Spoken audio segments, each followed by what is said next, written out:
আমি যদি এক কথায় বলি যে ব্যস্ততার মাঝখানেও যে ভালো লাগার সময়টুকু এটা হচ্ছে চলচ্চিত্রের সাথে অংশগ্রহণ হওয়া। আসলে আজকের দিনটা একটু অন্যরকম। এখানে সিনেমা ইন্ডাস্ট্রির অনেকেই এসেছে। সবার সাথে বসে আজকে আমরা মালিক ছবিটা দেখলাম।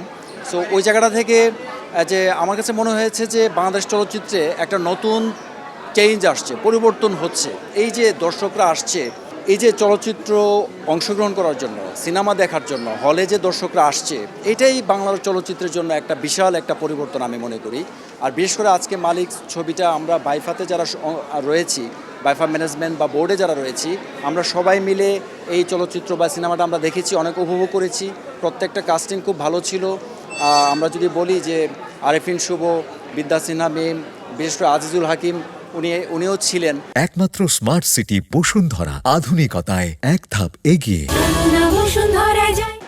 উনি সেই 90-এর দশক থেকে আজকে পর্যন্ত এখনও যে ওনার ইমেজ বা ওনার যে অংশগ্রহণটা রয়েছে, এটা আমরা যারা দর্শক, সাধারণ দর্শক হিসাবে সবাই কিন্তু আমরা উপভোগ করি।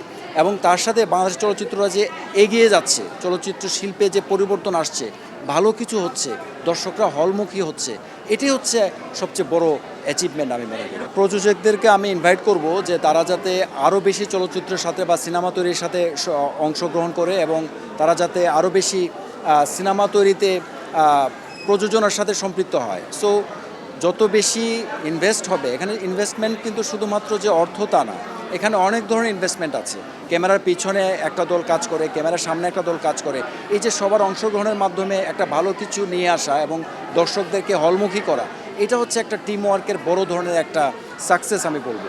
সো এই সাকসেসটা বাংলাদেশ চলচ্চিত্র শিল্পকে অনেক দূর এগিয়ে নিয়ে যাবে। এটা আমরা বাইফার সহ সাধারণ যারা মানুষ রয়েছে সবার জন্য এইটা একটা বড় প্রত্যাশা।